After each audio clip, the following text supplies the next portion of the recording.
Chances زیادہ ہوں، اس کا خیال رکھیں۔ ایک علاج اور، قبرستان کثرت سے جاتے رہا کریں اور وہاں جا کے انسان غور کرے کیسے کیسے حسین تھے جن کی مٹی پلید ہو رہی ہے، اور بالخصوص جس وقت مردے کو قبر میں رکھا جا رہا ہوتا ہے اس وقت تو خاص طور سے غور کریں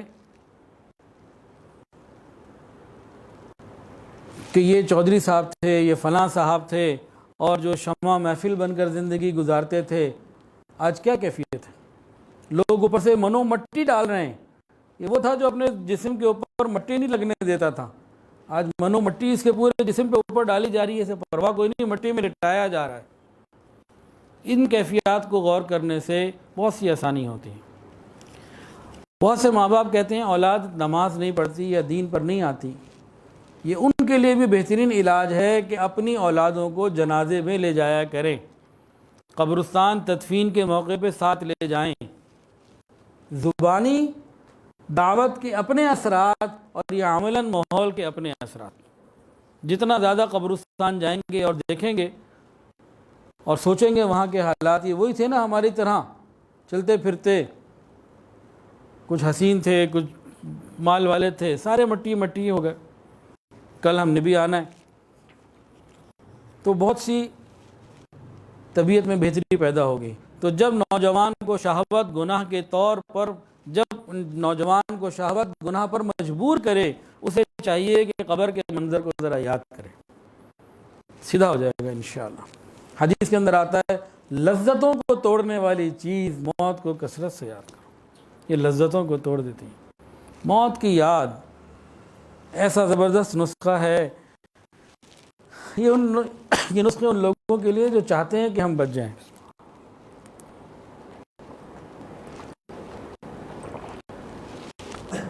ایک لطیفہ آپ کو سناؤں، ایک دفعہ اسی طرح کئی نسخے بیان کیے بہت تفصیل سے، 1.5 گھنٹے سے زیادہ، 1.5 گھنٹے کے قریب بیان کے بعد ایک نوجوان ہے، کہنے لگا حضرت مجھے کچھ بتا دیں، میں اس سے بچنا چاہتا ہوں۔ میں نے کہا یار 1.5 گھنٹہ سونا کیا ہے تو نے، تو سن لیتے ہیں لیکن سمجھتے نہیں ہیں یا پھر کیا معاملہ ہوتا ہے۔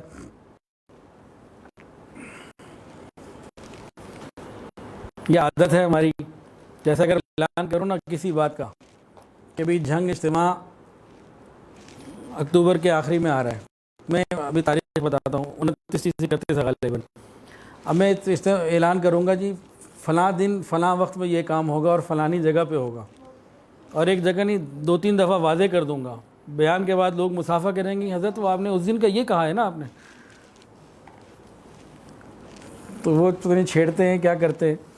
تو بھائی ہم اس پہ عمل کی نیت سے سمجھیں تو بہت ساری آسانیاں ہوں گی انشاءاللہ۔ ایک اور علاج بھی ہے جی، بہت سے نوجوان کہتے ہیں کہ جی شہوت کے ابھار ایسے اٹھتے ہیں، بے چینی ایسی ہوتی ہے علاج نہیں ہو پاتا، گناہ کیے بغیر چین نہیں آتا۔ کئی سال پرانی بات ہے، ایک نوجوان آیا انڈر میٹرک اور ایک غریب آدمی جو جاب لیس تھا، ایک ہوتے ہیں نا جن کو کہتے ہیں ممی ڈیڈی قسم کے لوگ ہیں، برگر فیملی ہے، کھاتے پیتے ہیں، ان کی مستیاں ہیں، ایک عام سا آدمی، بمشکل اس کا گھر 3 مرلے کا ہوگا، بمشکل، انڈر میٹرک، عمر کا اندازہ آپ خود لگا لیں، اور ابھی جاب نہیں کرتا۔ اس نے آ کے جب مجھ سے کچھ باتیں کہیں تو اس نے یہ کہا کہ ہفتے میں کم سے کم 1 دفعہ یہ ضرور کرتا ہوں۔ میں حیران ہوا، میرے ذہن میں اس کی اکنامک پوزیشن تو ہے، میں جانتا ہوں اس کو، اس کے خاندان کو، تو میں نے اس سے پوچھا کہ تمہارے پاس پیسے تو ہوتے نہیں ہیں، کیسے کر لیتے ہو؟ میں نے کہا جی کسی کی ضرورت ہی نہیں ہے، یہ چاچا پھپھی چایا بیٹیاں ہماری کزنیں یہی ہمیں بڑی کافی ہیں، ماں باپ تو اندھے ہو چکے۔ اس نے خود کہا، پھر ایک کا بتایا جی وہ تو مجھ سے کئی سال بڑی بھی ہے۔ ہمارے اس معاشرے کی بات کر رہا ہوں میں، آپ کو امریکہ کی کہانیاں نہیں سنا رہا۔ ماں باپ تو سمجھتے ہی نہیں پردے کی اہمیت کو، اندھے ہو چکے ہیں بالکل۔ ان کو کہہ دو پردے کی طرف آ جاؤ تو لڑ پڑیں گے، اولادیں ناک کے نیچے کیا کر رہی ہیں انہیں پتہ ہی کچھ نہیں۔ کبھی ماں باپ کبھی غور تو کریں اولادیں کر کیا رہی ہیں، ان کی نیندیں اڑ جائیں گی، یہ شاید اس لیے بھی نہیں دیکھنا چاہتے کہ ہماری نیند ہی خراب ہو جائے گی۔ تو بہرحال اب یہ علاج سن لیجئے، بڑا تیر بہدف علاج ہے بے حیائی سے بچنے کا۔ وہ کیا ہے؟ ایسے نوجوان کو چاہیے کہ شہوت بھڑک رہی ہو اور صبر نہ ہوتا ہو، جلتی آگ کے شعلوں کو دیکھ کر عبرت حاصل کریں کہ کہیں مجھے جہنم میں اس آگ میں ڈال نہ دیا جائے، اور تھوڑا پریکٹیکل بھی کر لیں۔ 2-3 بوٹیاں لے لیں مرغی کی، کسی جانور کی بوٹیاں لے کے ذرا اس آگ میں ڈالیں، اس کو پورا جلتا بھنتا ہوا دیکھیں کہ اس کے ساتھ جو کچھ ہو رہا ہے، اگر میں نے اپنی اس آگ کو نہ دبایا تو کل یہ میری شہوت کی آگ مجھے جہنم کی آگ میں ڈالے گی۔ جس طرح یہ بوٹی جل بھن رہی ہے، میرا اس طرح تکہ بن رہا ہوگا، میرے سیخ کباب بن رہے ہوں گے۔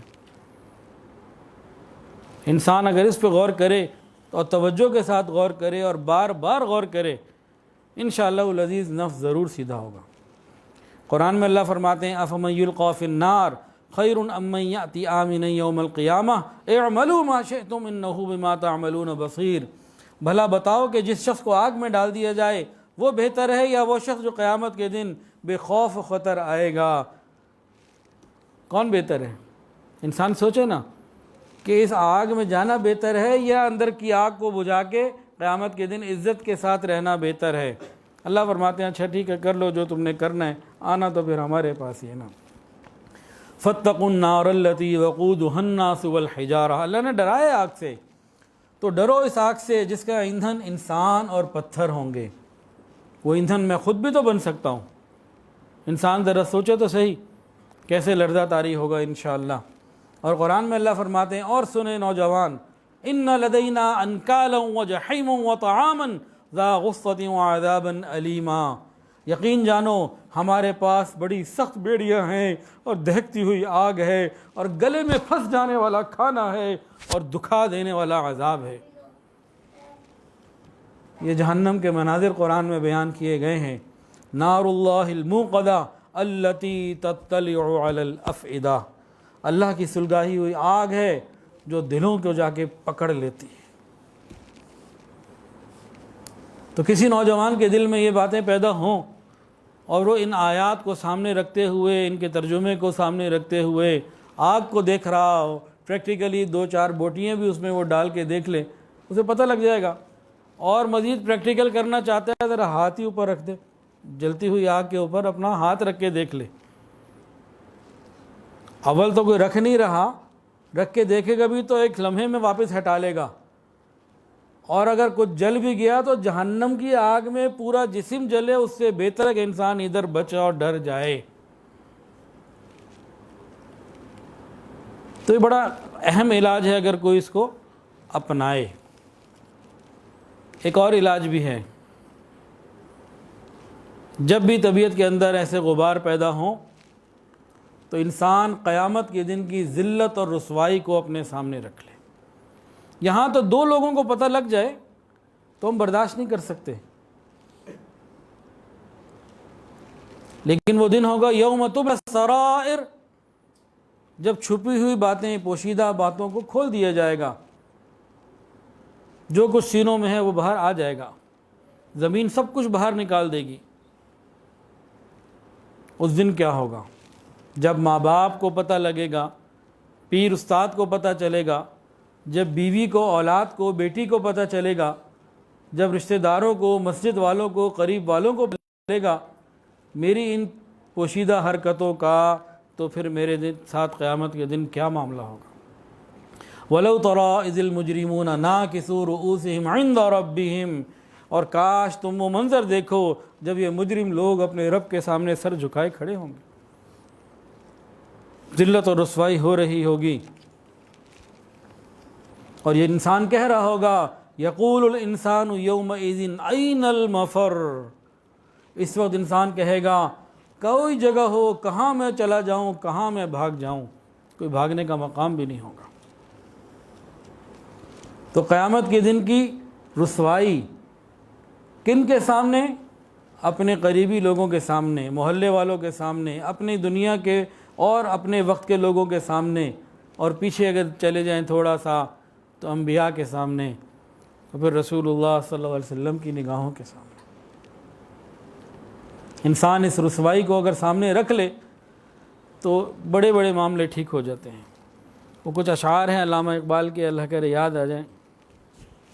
تو غنی از ہر دو عالم من فقیر، قیامت کے دن کے بارے میں علامہ اقبال نے ایک اللہ تعالیٰ سے درخواست کی اشعار میں، اے اللہ قیامت کا دن ہوگا، تو غنی از ہر دو عالم من فقیر،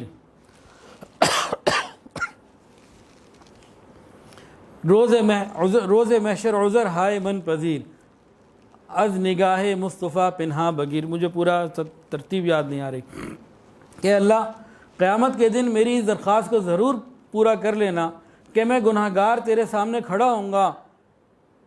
اللہ پہلی تو درخواست یہ ہے کہ میرے گناہوں کو نہ کھولنا، میرے حساب کتاب کو نہ دیکھنا، اور اگر ضروری بھی ہو گر تمہیں بھی حسابم نہ گزیر، از نگاہ مصطفیٰ پنہا بگیر، اللہ اگر آپ یہ فیصلہ کر لیں کہ آپ نے میرا حساب لینا ہی ہے تو پھر میری آخری تمنا یہ ہے کہ حضور صلی اللہ علیہ وسلم کی مبارک نگاہوں کے سامنے میرا حساب نہ لیا جائے، مجھے بڑی شرمندگی ہوگی۔ تو قیامت کے دن کی ذلت اور رسوائی، قیامت کے دن یہ بھی تو ہو سکتا ہے نا، کسی بندے سے پوچھا جائے میرے بندے تمہارے نامہ اعمال کو، تمہاری تنہائیوں کو، تمہارے موبائل کے استعمال کو لوگوں میں دکھا دوں یا ویسے ہی جہنم میں جانا پسند کرتے ہو؟ تو کیا معلوم کتنے ایسے لوگ ہوں جن کو اگر یہ چوائس دی گئی اور وہ یوں کہہ دیں کہ اللہ نہ کھولنا، ایسے ہی جہنم میں ڈال دیں، ہم سے یہ رسوائی برداشت نہیں ہوگی۔ تو قیامت کے دن کی رسوائی بہت بڑی اور بہت بری ہے، یہ خیال بھی انسان کو ٹھیک کر دیتا۔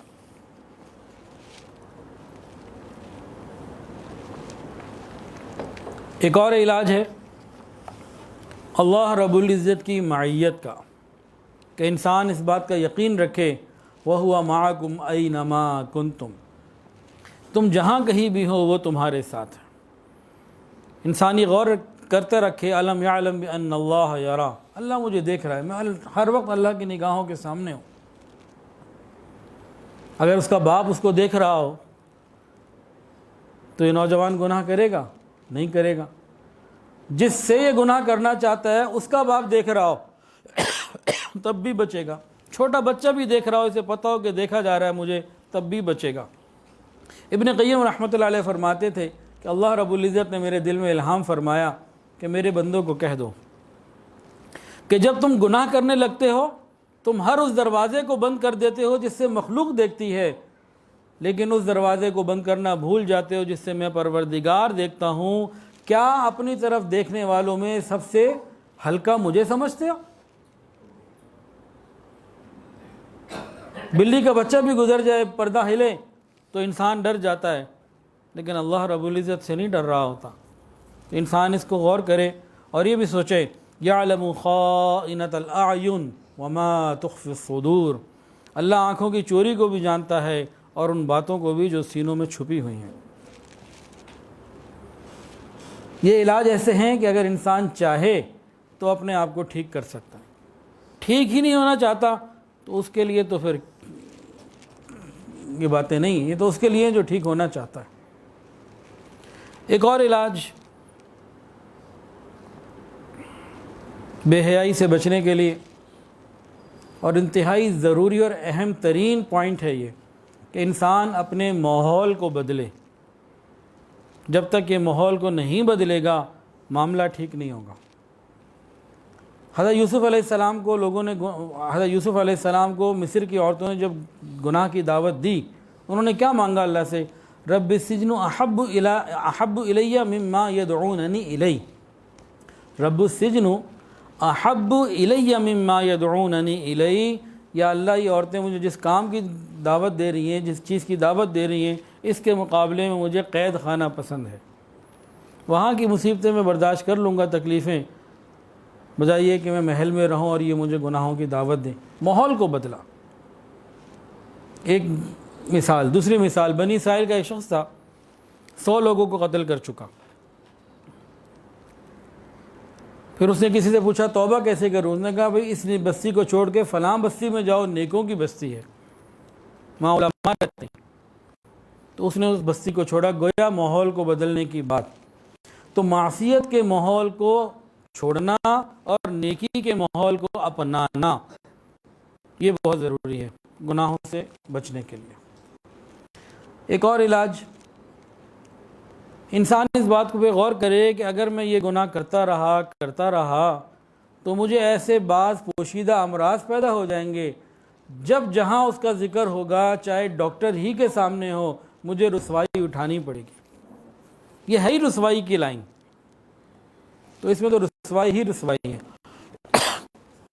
ایک اور علاج، انسان یہ غور کرے کہ زنا انسان کے اوپر یعنی میرے اوپر ایک قرض ہے. آج اگر میں نے کیا تو کل میرے گھر کی کسی محرم عورت کے ساتھ کیا جائے گا. یہ خیال بھی انسان کو سیدھا بنا کے رکھ دیتا ہے. حضور صلی اللہ علیہ وسلم نے ارشاد فرمایا تم لوگوں کی عورتوں کے ساتھ پرہیزگاری کا برتاؤ کرو، لوگ تمہاری عورتوں کے ساتھ پرہیزگاری کا برتاؤ کریں گے. ٹیٹ فار ٹیٹ، جو بوگے وہ کاٹو گے. تو اگر ہم پاک دامنی کی زندگی گزاریں گے تو پاک دامنی ہی انشاءاللہ ہمیں ملے گی اور ہمارے گھر والوں کو بھی ملے گی. ایک اور علاج، انسان اس بات پہ غور کرے کہ اللہ رب العزت نے ہر انسان کے لیے ہر چیز کا ایک کوٹا مقرر کیا. اتنے گلاس پانی پیے گا، اتنے نوالے روٹی کے کھائے گا، اتنے بوٹی کے کھائے گا، اتنے اس نے چاول کے دانے کھانے ہیں. ہر چیز کا ایک کوٹا ہے. جب نصیب میں وہ پورا ہو جاتا ہے تو بس پھر اس کے بعد وہ چیز نہیں کھا سکتا. سانسوں کا بھی ایک کوٹا ہے. بالکل اسی طرح اس جنسی خواہش کو پورے کرنے کا بھی ایک کوٹا ہے. بھئی یہ انسان ہے، اس کی 65 سال کی زندگی ہے اور 6000 دفعہ یہ اس چیز کو استعمال میں لا سکتا ہے. 15 سال آپ نکال دیں بالغ ہونے کے، اب جی 50 سال میں اتنا اس کے پاس کوٹا رہ گیا. اب یہ حلال طریقے سے پورا کرے گا، پرسکون زندگی عزت والی گزارے گا. اور اگر اس نے حرام طریقے سے اس کو پورا کرنا شروع کر دیا تو ذلت اور رسوائی بھی ہے اور پھر شادی شدہ زندگی میں پریشانی بھی ہے.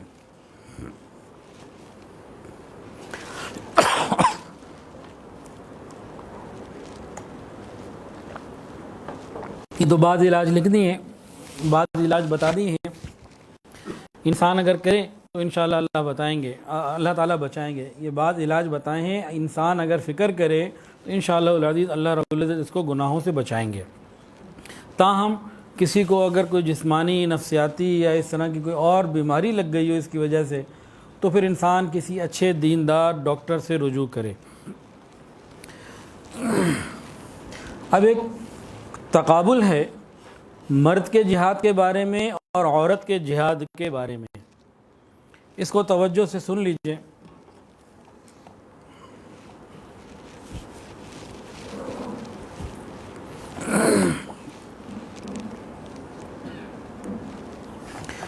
حضور صلی اللہ علیہ وسلم نے مردوں سے جہاد کرنے پر بیعت رضوان لی اور حضور صلی اللہ علیہ وسلم نے عورت سے پاک دامنی کی حفاظت کرنے پر بیعت لی. مجاہد کا جہاد گھر سے باہر نکل کر ہوتا ہے، عورت کا جہاد گھر میں رہ کے ہوتا ہے. مجاہد کا جہاد کافر دشمن کے سامنے ہوتا ہے، عورت کا جہاد غیر محرم رشتہ دار کے ساتھ بھی ہوتا ہے، غیر محرم کے ساتھ ہوتا ہے. دشمن مجاہد پر گولیاں برساتا ہے، غیر محرم عورت پر مست نگاہوں کے تیر چلاتا ہے. دشمن مجاہد کے ملک پر قبضہ کرنا چاہتا ہے، غیر محرم عورت کے جسم پر اختیار حاصل کرنا چاہتا ہے.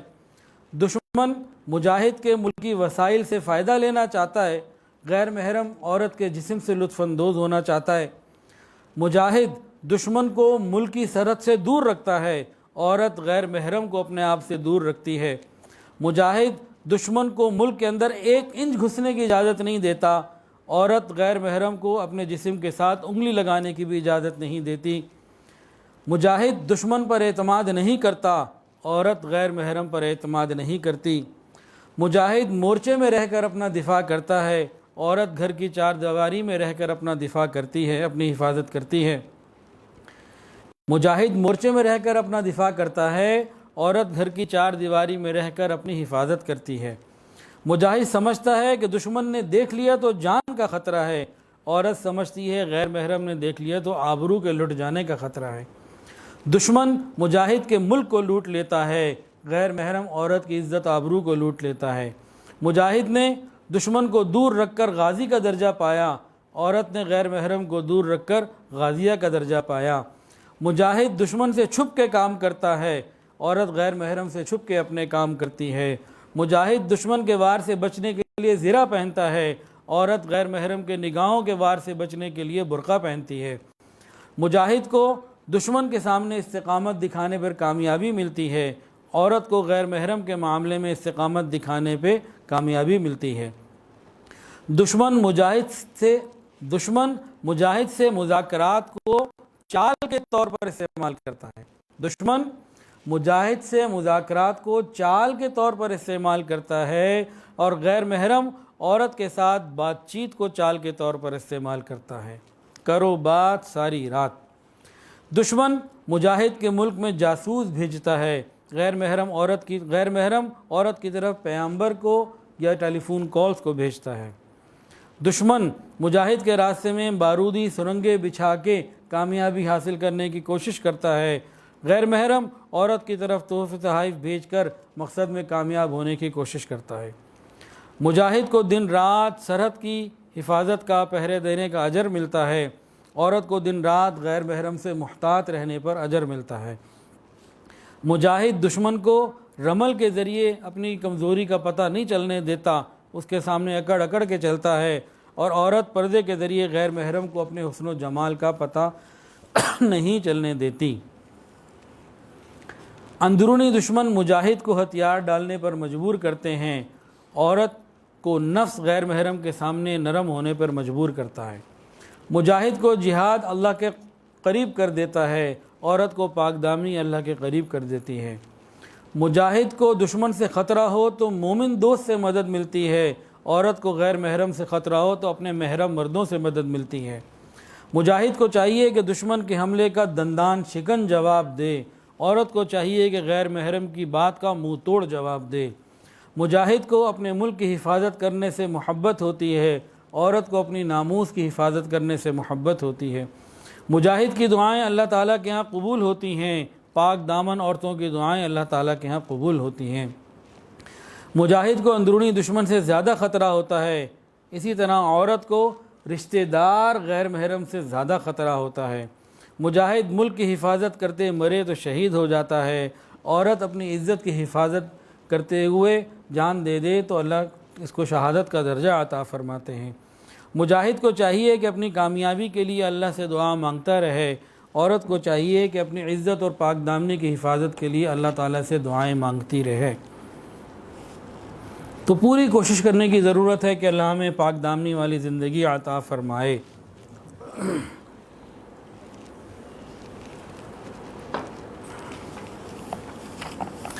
اب 10 سوال پوچھے جا رہے ہیں ہر ایک سے، جواب کوئی نہ دے جی، اپنے اندر چیک کرتے رہے اور دیکھیں کہ کتنے نمبر ہمیں مل رہے ہیں۔ ہر سوال کے 10 نمبر ہیں، کتنے نمبر مل رہے ہیں۔ میں باوضو ہوں اور اللہ رب العزت کو حاضر ناظر جان کر مان کر یہ بات اظہار کر رہا ہوں تحدیث بالنعمہ کے طور پر کہ جس دن میں نے یہ کتاب برسوں گزر گئے حضرت جی کی حیا اور پاک دامنی پڑھی تھی اور یہ پیج میرے سامنے آیا تھا جس میں لکھا ہے ان 10 سوالوں کا تذکرہ، اور الحمدللہ الحمدللہ الحمدللہ ثم الحمدللہ اللہ کے فضل سے اس کی دی ہوئی توفیق سے 100 میں سے 100 نمبر ملے تھے، الحمدللہ۔ اور یہ آپ کو میں کسی فخر کے طور پر نہیں بتا رہا ہوں، میں پوری ذمہ داری کے ساتھ دنیا میں بھی اور آخرت میں بھی جس دن میں نے یہ پڑھا تھا اور اس دن میں نے اسی دن 100 میں سے 100 اسی لمحے، ایک تو اتنا توبہ کرنے کے بعد 100 ہونا وہ بھی ٹھیک ہے، وہ بھی بہترین ہے، لیکن جس وقت پڑھا تھا تو اسی وقت الحمدللہ 100 میں سے 100 ملے تھے۔ تو اب دیکھیں کسی نے جواب نہیں دینا, کسی نے کچھ نہیں بولنا, خود ہی اپنے آپ کو چیک کرنا ہے. نہیں تو جاتے ہوئے اس پیج کا اسکرین شاٹ لے لیجیے گا, ریکارڈنگ تو ہو رہی ہے, مل بھی جائے گا آواز میں بھی. تو حضرت کی کتاب ہے حیا اور پاک دامنی, حضرت مولانا پیر حافظ ذوالفقار احمد نقشبندی دامت برکاتہ العالیہ, پیج نمبر 393 393 393. تو 10 سوال ہیں, اب ان میں سے دیکھیں اور جواب آپ دیتے جائیں, من ہی من میں, اشاروں میں نہیں, کسی کو کسی چیز کا اظہار نہیں ہونا چاہیے. یہ تو میں نے جب پڑھا تھا تو میں شاید تنہائی تھا, جو بھی تھا بہرحال تو بہت پرانی بات ہے, آج کی بات نہیں, بہت پرانی بات ہے. پہلا سوال کر لوں یا رہنے دو, آپ لوگ بعد میں خود ہی کر لیں گے؟ کر لیں, ٹھیک ہے, کیونکہ اس میں کوئی مسئلہ نہیں ہے, دل ہی دل میں جواب دینے. دیکھیں اب کس کے کتنے نمبر آتے ہیں. ہاں جس کے 100 میں سے 100 آئیں وہ بعد میں بتا دے, اس کو مٹھائی کھلائیں گے انشاءاللہ. اکیلے میں بتائیں, ایسے سب کے سامنے میری طرح چودھری بن کے نہ دکھائیں, ٹھیک ہے نا. تو بتانا چاہے نہ بتانا چاہے تو کوئی ضروری نہیں ہے, انشاءاللہ سب 100 والے ہی ہوں گے. اچھا جی, پہلا سوال, کیا آپ غیر محرم کو شہوت کی نظر سے دیکھتے ہیں؟ اگر نہیں دیکھتے تو 10 نمبر ہو گئے جی. دوسرا سوال, کیا آپ خود غیر محرم کزنوں سے پردہ کرنے کی کوشش کرتے ہیں؟ اگر کوشش کرتے ہیں تو 10 نمبر اور ہو گئے. کیا آپ اپنے دوستوں سے شہوت بھرا مذاق کرتے ہیں؟ اگر نہیں کرتے تو 10 نمبر اور بڑھا لیجئے. کیا آپ ٹی وی اسکرین پر خبریں ڈرامے دیکھتے ہیں؟ اگر نہیں دیکھتے تو 10 نمبر اور بڑھا لیجئے. کیا آپ محبت بھرے افسانے یا 3 عورتیں 3 کہانیاں پڑھتے ہیں؟ اگر نہیں پڑھتے تو 10 نمبر اور بڑھا لیجئے. کیا آپ کسی حسین یا حسینہ سے چھپی محبت کرتے ہیں؟ یہاں بیوی کی نہیں, غیر محرم کی بات ہو رہی ہے. کیا آپ کسی حسین یا حسینہ سے چھپی محبت کرتے ہیں؟ اگر نہیں تو 10 نمبر اور بڑھا لیجئے. کیا آپ کو انڈین گانے, پاپ میوزک یہ پسند ہیں؟ اگر نہیں تو 10 نمبر اور بڑھا لیجئے.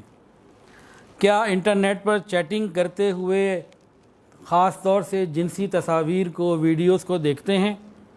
اگر نہیں تو 10 نمبر اور بڑھا لیجئے. کیا آپ ٹیلی فون پر غیر محرم سے شہوت بھری گفتگو کرتے ہیں؟ اگر نہیں تو 10 نمبر اور بڑھا لیجئے. کیا آپ غیر شرعی طریقے سے شہوت پوری کرتے ہیں؟ اگر نہیں تو 10 نمبر اور بڑھا لیجئے. تو مبارک ہو ان کو جن کے 100 میں سے 100 نمبر آئے, لیکن جن کے کم ہیں تو کریم پروردگار ہے, ایک توبہ سے سب معاف ہو جاتا, سب معاف ہو جاتا. آج چند منٹ زیادہ لگیں گے, آج آخری بیان ہے, اس کو حیا سیریز کو مکمل کرنا ہے. اسی کے اندر مجھے ایک بات اور یاد آ گئی, وہ بھی میں نے سنا ہی دیتا ہوں آپ کو. سنانی تو نہیں چاہیے, بل چلے چھوڑ دیں, اس کو نہیں سناتے. تو بہرحال ہم چیک کریں کہ ہمارے 100 میں سے نمبر کتنے. اللہ تعالی ہم سب کو 100 میں سے 100 عطا فرمائے, اور قیامت کے دن اپنے عرش کا سایہ عطا فرمائے. حیا اور پاک دامنی کے اوپر جو عزتیں ملتی ہیں, اور جو کردار کی بلندی کے اوپر انسان کو سکون ملتا ہے, وہ اور کسی چیز سے نہیں مل پاتا. یہ سکون کچھ اور ہے جس کا پیسے سے, مال سے کوئی تعلق نہیں.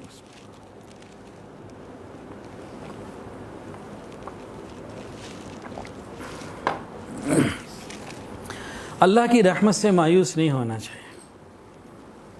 کافر ہی ہے جو اللہ کی رحمت سے مایوس ہوتا ہے. انسان کتنا بڑا مرضی گناہ گار ہو, کتنا پرلے درجے کا جو ہے نا وہ بہت ہی بدترین شخص ہو, اللہ کی رحمت سے نا امید نہیں ہونا چاہیے. ان اللہ یحب التوابین, اللہ کیا کہتے ہیں, میں توبہ کرنے والوں سے محبت کرتا ہوں. تو ہم اگر توبہ کریں گے تو اللہ ہم سے محبت کریں گے. حدیث التائب من الذنب کمن لا ذنب لہ, گناہوں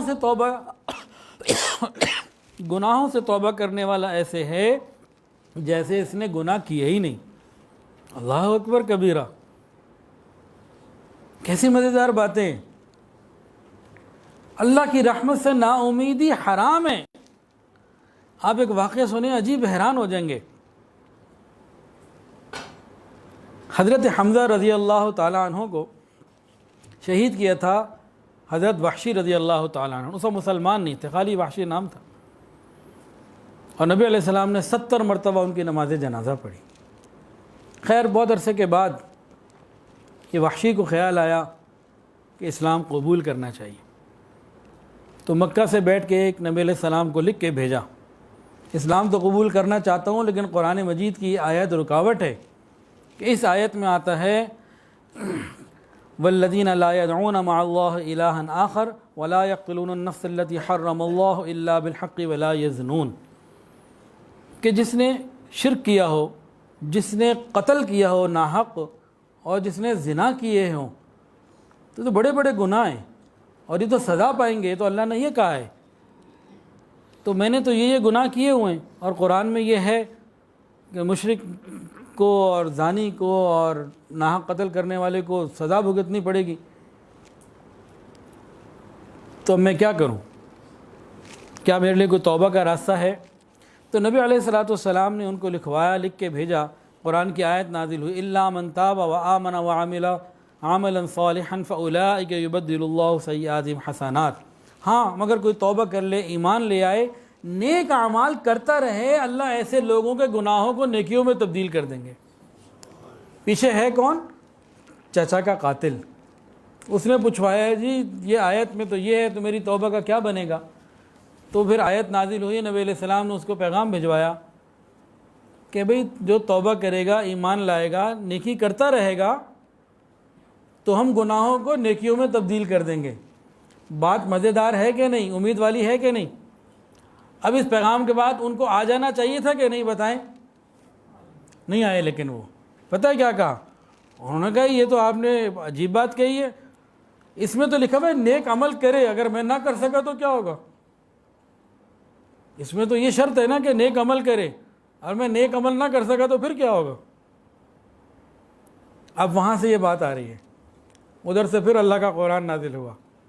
سبحان اللہ. سنیے، ان اللہ لا یغفر ان یشرک بہ ویغفر ما دون ذلک لمن یشاء. یہ پھر نبی علیہ السلام نے بھجوایا کہ بے شک اللہ تعالیٰ اس بات کو تو نہیں معاف کرے گا کہ کوئی اس کے ساتھ شریک کرے، لیکن اس کے علاوہ جس کو چاہے گا معاف کر دے گا. اب یہ پیغام جا رہا ہے، آ جاؤ بھائی. اب آ جانا چاہیے تھا کہ نہیں؟ اب بھی نہیں آئے. اب کیا پوائنٹ بیچ میں نکال لیا کہ جی بات تو چلیں کافی حد تک آسان ہو گئی ہے، لیکن اس میں تو مغفرت کو مشروط کیا اللہ نے کہ جس کو وہ چاہے گا کرے گا. تو مجھے کیا پتہ مجھے کرے گا کہ نہیں کرے گا؟ تو میرے بارے میں پوچھ رہا ہوں. وہ تو اللہ نے اپنا بتایا کہ جس کو چاہے گا معاف کر دے گا، تو مجھے تو میرا بتایا آپ، میں کیا کروں؟ اللہ اکبر کبیرہ. کریم جائیں اس پروردگار، قربان جائیں اس کریم پروردگار کے. کیسا کریم پروردگار ہے ہمارا. وحشی حضرت حمزہ کا قاتل. اب پھر یہ بھی نہیں کہ برابر پہ گھر میں مکے سے مدینے یہ بات چیت ہو رہی ہے. اللہ اکبر. اب یہ پھر پیغام آ گیا وحشی کا نبی علیہ السلام کے پاس کہ جی اس میں تو مغفرت مشروط ہے، اللہ نے کہا جس کو چاہوں گا.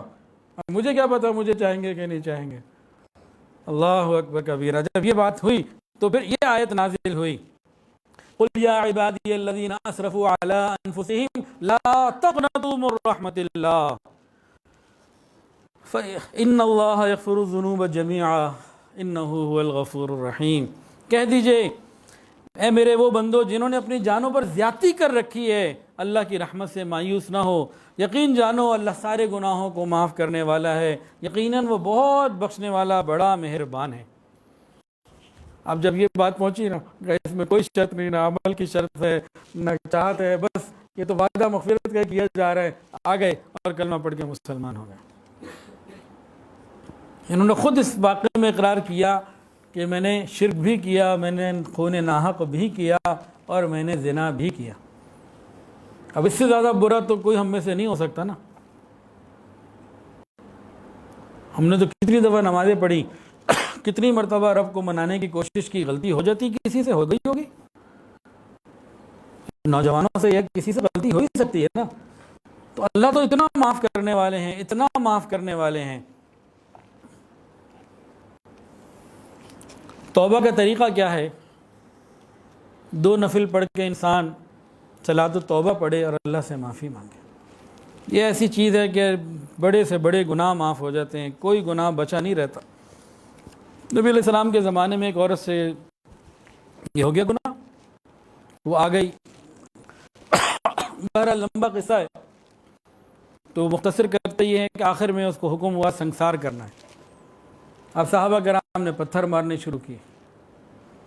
اب کوئی پتھر اس سے لگ کے شاید واپس آیا، کیا ہوا حضرت عمر کو لگ گیا، یا کسی موقع پہ کوئی ایسی بات ہوئی کہ تو عمر نے ایک بات کہہ دی، کوئی بات کہہ دی۔ نبی علیہ السلام نے فرمایا کہ عمر اس نے ایسی توبہ کی ہے، اگر مدینہ والوں میں 70 لوگوں میں تقسیم کر دی جائے تو انہیں کافی ہو جائے۔ تو توبہ تو اللہ رب العزت ایسے قبول فرما لیتے ہیں۔ اچھا، ان اللہ یحب التوابین، کیا مطلب ہے جی؟ یقیناً اللہ تعالیٰ محبت رکھتے ہیں توبہ کرنے والوں سے۔ جب اللہ تعالیٰ توبہ کرنے والوں سے محبت کرتے ہوں تو بندوں کو کہاں اجازت ہے کہ توبہ کرنے والوں سے نفرت کریں؟ یہ کیسے ہو سکتا؟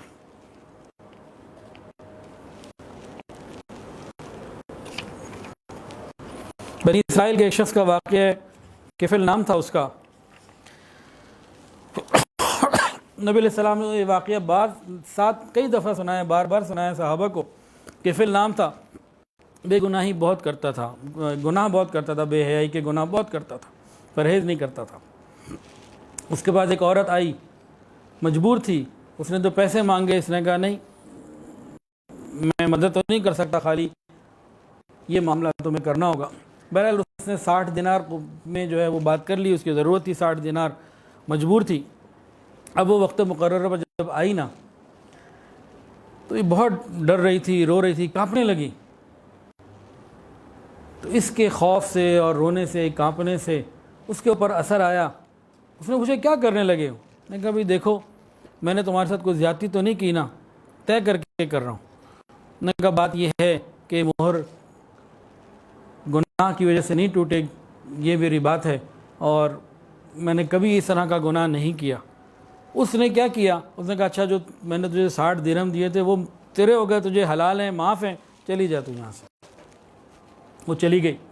اسی رات اس کا انتقال ہو گیا، اور صبح دروازے پہ لکھا ہوا تھا اللہ تعالیٰ نے اس کی مغفرت کر دی، اللہ تعالیٰ نے کفل کی مغفرت کر دی۔ اسی طرح ایک اور واقعہ بھی ہے کتابوں میں، بنی اسرائیل کا ہی۔ ایک زمانہ تھا، ایک عورت تھی جو وقت کی بہت بڑی خوبصورت حسینہ تھی، اور وہ بن ٹھن کے بیٹھتی، دروازہ کھلا ہوتا تو اس کا مطلب یہ ہوتا دکان کھلی ہے، اور دروازہ بند ہے تو اس کا مطلب ہے دکان بند ہے۔ تو روزانہ شام کو اپنے وقت پہ وہ بیٹھتی ہے، دروازہ کھلا رہتا، کوئی کسٹمر آ جاتا دروازہ بند ہو جاتا۔ تو بنی اسرائیل کا ایک نوجوان تھا اس زمانے میں، وہ ایک ایسے وقت میں وہاں سے گزرا کہ دروازہ کھلا ہوا تھا، اور غلطی سے اچانک اس کی نظر اندر پڑ گئی۔ جیسی اندر نظر پڑی، یہ نوجوان تھا اور وہ خوبصورت تھی، ایک دم اس کے دل کے اوپر اس کا اثر آ گیا، ایک نئے نقش ہوتا نا، چھپ گیا اندر۔ اب یہ بڑا پریشان، توبہ طائب کرنے ہونے کی کوشش کرے، رجوع کرے، مسئلہ نہیں حل ہو رہا، ڈر رہا ہے وہ، مطلب گناہ کی طرف آمادہ ہو گیا۔ ساری کوششیں کر لیں، اب اس کو یقین ہو گیا کہ اس گناہ کے بغیر میری تسلی نہیں ہونی، چین نہیں مجھے ہونا۔ اس نے اپنی ساری چیزیں بیچ باچ کے کسی طریقے سے بڑی مشکل سے وہ دینار جمع کیے جو اس کو اس کام کے دینے تھے۔ اپنی جمع پونجی سب بیچ باچ کے کر کے یہ پیسے جمع کر کے لایا، اور جب آیا اس کے پاس تو دروازہ کھلا ہوا تھا، گویا دکان کھلی ہوئی تھی۔ اندر جا گیا، اس نے پیمنٹ دے دی، اور اس نے کہا ٹھیک ہے اب آپ کو اجازت ہے، آ جائیں آپ بستر پہ۔ اس نوجوان نے پیسے تو دے دیے، اب بستر پر آ گیا تو آگے ہاتھ نہیں بڑھا رہا۔ نے کہا کیا ہو گیا، تم نوجوان تو ہو، کیا مسئلہ ہے، تم آگے کیوں نہیں بڑھتے؟ تو پھر کپ کپانے لگا، تھوڑی دیر میں ڈرنے لگا۔ کہا کیا ہو گیا تمہیں، آج تک تو کوئی ایسا نہیں آیا جو پیمنٹ کر کے بھی انتظار کر رہا ہو، کیا ہو گیا تجھے؟ نے کہا خیال مجھے آ گیا۔ پوچھا کیا خیال آ گیا تجھے؟ اس نے کہا مجھے یہ خیال ہے کہ اللہ مجھے یہاں بھی تو دیکھ رہا ہے کہ میں تیرے ساتھ اس لیے بیٹھا ہوا ہوں، مجھے تو اللہ دیکھتا تھا، میں ذکر میں، نماز میں، عبادت میں، کاموں میں لگا ہوتا تھا، اچھے کاموں میں لگا ہوتا تھا، تو آج اللہ مجھے اس حال میں دیکھ رہا ہوگا، بس اس خیال نے مجھے پریشان کر دیا ہے۔ پھر یہ کہنے لگا جو تجھے میں نے دیا نا وہ تیرا ہو گیا، میں یہاں سے جا رہا ہوں، مجھے چھوڑ دے تو، میں نہیں تجھے ہاتھ لگا سکتا۔ عورت بڑی حیران ہوئی، اس کو سمجھ میں نہیں آیا کہ یہ کیا دقیانوسی نوجوان، ہماری لینگویج میں آج کل کے معاشرے کی کیا دقیانوسی آدمی آ گیا، یہ اس کو ایٹیکیٹ سے نہیں آتے۔ خیر اس نے نا اس سے اس کا نام اور گاؤں وغیرہ کا پتہ پوچھ لیا۔ اب یہ نوجوان وہاں سے اپنے ایمان کو، عزت کو بچا کے وہاں سے دوڑا اور اپنے جگہ چلا گیا۔ اب یہ پھر انتظار میں ہے کہ کوئی آئے، لیکن ایک نیک نوجوان کی صحبت اس کو مل گئی تھی، اور ایک ایسا واقعہ اس کے ساتھ ہو چکا تھا جو آج تک کبھی نہیں ہوا تھا۔ اس نے پھر اس کو سوچنے میں سوچ میں مجبور کیا کہ یہ نوجوان جس نے کبھی ایسا گناہ نہ کیا، آج وہ گناہ کے لیے بڑا ہے، تو اس خیال نے اس کو روک دیا کہ اس کا پروردگار دیکھ رہا ہے، تو میں تو روز یہ کرتی ہوں، پروردگار تو میرا بھی وہی ہے جو اس کا ہے، وہ بھی تو مجھے روز دیکھتا ہوگا اس حالت کے اندر، تو میرا اللہ کے ہاں تو کوئی مقام ہی نہیں ہوگا۔ بس یہ خیال جو پیدا ہوا، اس نے اپنی کام والی کو بلایا جو اس کے ساتھ باندھی تھی، دروازہ بند کروایا، وہ کپڑے اتارے، غسل کیا، اللہ کے سامنے توبہ کی، روتی رہی، اور پھر اس نے نیکی کی زندگی گزارنی شروع کی۔ چند دن کے اندر اس کو، یا چند گھنٹوں میں، چند دنوں میں، بہت جلدی اس کو یہ ریئلائز ہو گیا میں یہاں رہوں گی تو جو میرے عاشق ہیں وہ مجھے نہیں چھوڑیں گے، کوئی نہ کوئی مسئلہ ہو جائے گا، مجھے یہاں سے چلنا چاہیے، کہیں اور جانا چاہیے، یہاں سے نکلوں میں۔ اب کدھر جاؤں؟ اس نے جو پوچھا تھا نا نام پتہ، اس نے کہا اچھا اسی کے پاس جاتی ہوں اور کوشش کرتی ہوں کہ اس سے میں منت کروں کہ مجھ سے شادی کر لے اور میں عزت کی زندگی گزار لوں۔ بہرحال اس نے سادہ کپڑے پہنے، تھوڑا سامان لیا اور نکل پڑی۔ اس بستی میں پہنچی، اس گھر گئی تو پوچھا اس نوجوان کا، اس نے کہا باہر گیا ہوا ہے، میں انتظار کر لیتی ہوں۔ انتظار کیا، اتنے میں وہ نوجوان جب آیا نا، اس نے دیکھا کہ وہی عورت ہے، وہ تو وہیں سے اس نے دیکھا کہ یہ میرے گھر ہی آ گئی ہے۔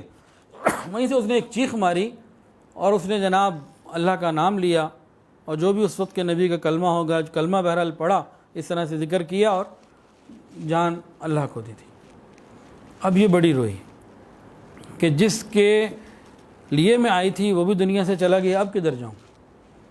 پھر اس نے گھر والوں کو ساری یہ تفصیل بتائی کہ میں ایسی تھی، یہ آیا، میرے ساتھ یہ معاملہ ہوا، اب میں اس نیت سے آئی ہوں، اب میں نیکی تقوی پاک دامنی کی زندگی گزارنا چاہتی ہوں، یہ تو چلا گیا، اب کوئی اور آپ سمجھیں، کوئی اور رشتہ میرا کروا دیں، اب میں گناہ کی طرف نہیں جانا چاہتی۔ تو گھر والے بھی اچھے لوگ تھے، انہوں نے کہا کہ اس کا ایک بھائی ہے، اس سے اگر تم چاہو۔ اس نے کہا ٹھیک ہے۔